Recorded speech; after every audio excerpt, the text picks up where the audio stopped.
with us, Crystal Ashman from Inner Journey Counseling, talking about how to overcome fears. So tell us about a process. If you bump up against something you think, okay, is this a fear or not? What's the process to begin to overcome it? Well, the first thing that I would want for her to do in particular would be to identify exactly, like in this area she's experiencing some fears, what other areas in her life is she experiencing fears, and start looking at that very realistically. Usually people don't realize that the fear is there. It's some sort of underlying current that they don't understand that's kind of driving their lack of follow through on certain things. So I would want her to start looking at that.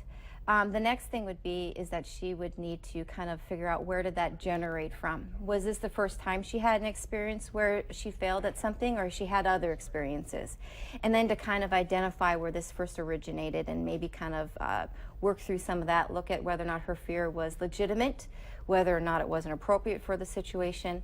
The next step is going to be looking at her behaviors related to the fear.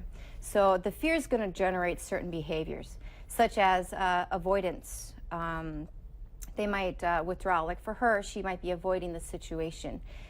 She doesn't have the confidence now. She might be avoiding other situations in her life because she's fearful of failing them as well. I don't know what exactly, but have her start looking at that, because it's going to be showing up behaviorally in her life. Then you're going to want her to start looking at, well, how is this affecting, different people in my life, different goals in my life, my professional goals, how are people reacting to me because of this fear? So she's behaving in a certain way because of her fear, and others are going to react to her in a certain way because of her fear. And then it becomes kind of a self-sabotaging thing.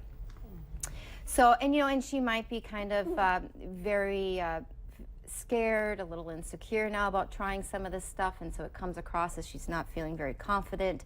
People are reading that, so they might treat her a little differently, something along those lines. Fulfilling prophecy almost. Actually, yes. And this is why it's so important to start addressing fear, is because people don't understand if they have patterns in their life of engaging in unhealthy relationships or unhealthy behaviors, and that those behaviors are repetitive. They don't understand that fear is driving that. So it creates this unhealthy, self-fulfilling prophecy. Right. And So, just because something has been a negative circumstance in your life before doesn't mean it's going to be that again. So I think if you just switch over to that positive thinking, I think that really makes a big difference. it's kind of like taking a little tiny snowball at the top of the hill. And if that snowball is filled with fear and doubt and a lack of confidence, and you roll it down the hill, that's going to build.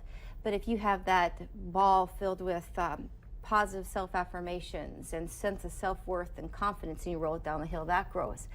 So again, if they start facing their fears, that ball becomes very positive.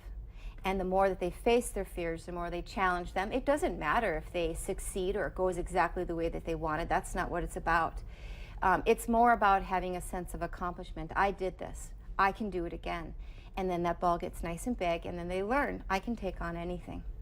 I want to get your thoughts on, the one consistent thing in life is change. I think most people, the thing they often fear is change. So any comments or thoughts about, hey, you know what, it's going to happen, here's some ways to deal with that fear of change? Well, yeah, fear of change is probably, along those lines. It's not going to have that strong impact, more because it's kind of like an adjustment to something.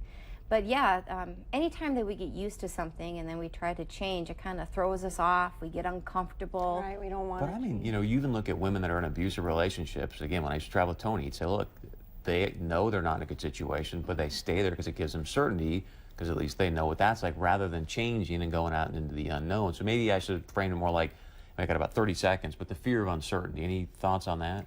Well, in regards to those situations, those women, I believe, created some sort of negative belief about their role in relationships with men. And then now that fear has generated into any relationship they have in the present or in the future, because they're so scared of getting hurt again or being disrespected. However, that actually creates that dynamic, because they might withhold themselves emotionally. They might be distrustful, which would create kind of a controlling demeanor. They might not value the other person, and the other person doesn't feel like they can talk to them. And so then that person becomes resentful or targets them or becomes angry or might engage in an addiction of some sort.